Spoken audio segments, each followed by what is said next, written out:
আসসালামু আলাইকুম রহমতুল্লাহ। সুপ্রিয় শিক্ষার্থীবৃন্দ, মেকানিক্যাল ইঞ্জিনিয়ারিং চ্যানেলের পক্ষ থেকে তোমাদের সকলকে জানাচ্ছি আন্তরিক শুভেচ্ছা। এই ভিডিওটা তৈরি করছি অষ্টম শ্রেণীর শিক্ষার্থীদের জন্য। অষ্টম শ্রেণীর ইসলাম শিক্ষা বইয়ের প্রথম অধ্যায় আকাইদ 12 নম্বর পর্বে আজকে আমরা দেখব 20 পৃষ্ঠার কাজের সমাধান।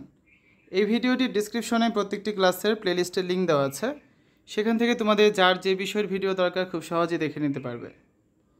20 পৃষ্ঠায় এই দুইটা কাজ আছে, কাজগুলো সমাধান দেখব। প্রথমে ক নাম্বারটা, জান্নাতের নামগুলোর একটি তালিকা তৈরি করে শিক্ষককে দেখাবে।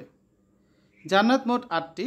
এগুলো হচ্ছে জান্নাতুল ফিরদাউস, জান্নাতুল মাওয়া, দারুল মাকাম, দারুল কারার, দারুল নাইম, দারুল খুলদ, দারুস সালাম এবং জান্নাতু আদন। আর খ নাম্বারে আছে জান্নাত লাভের উপায় সম্পর্কে 5টি বাক্য খাতায় লিখে শিক্ষককে দেখাবে। তো এখানে হচ্ছে আমরা 10টা বাক্য লিখছি, ঠিক আছে। জান্নাত লাভের উপায় সম্পর্কে 10টি বাক্য। 1, জান্নাত লাভের জন্য সর্বপ্রথম ঈমান আনতে হবে এবং আকাইদের সব বিষয়ের উপর দৃঢ় বিশ্বাস রাখতে হবে।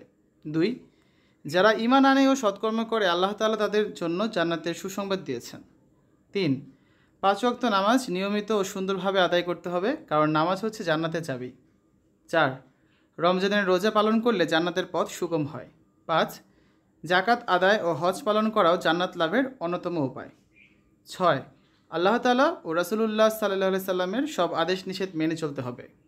7, সকল প্রকার অন্যায়, গুনাহ ও কুপ্রবৃত্তি থেকে নিজেকে বিরত রাখতে হবে। 8, উত্তম চরিত্র ও নৈতিকতার চর্চা করে একজন বান্দা জান্নাতের যোগ্য হতে পারে। 9, আল্লাহর ভয় অন্তরে ধারণ করে জীবনযাপন করতে হবে। এবং 10 নম্বরে হচ্ছে সবসময় নেক আমল করার মাধ্যমে আখিরাতে জান্নাত লাভ করা সম্ভব। তো এই হচ্ছে আজকে আলোচনা। আগামী ক্লাসে 21 পৃষ্ঠায় দুইটা কাজ আছে, এই কাজ দুটার সমাধান আমরা তোমাদের করে দিব। শিক্ষার্থীরা, এতক্ষণ তোমরা দেখেছো অষ্টম শ্রেণীর ইসলাম শিক্ষা বইয়ের প্রথম অধ্যায় আকাইদ এর 20 পৃষ্ঠার কাজের সমাধান। আশা করি আজকের এই ভিডিওটি তোমাদের কাছে ভালো লেগেছে।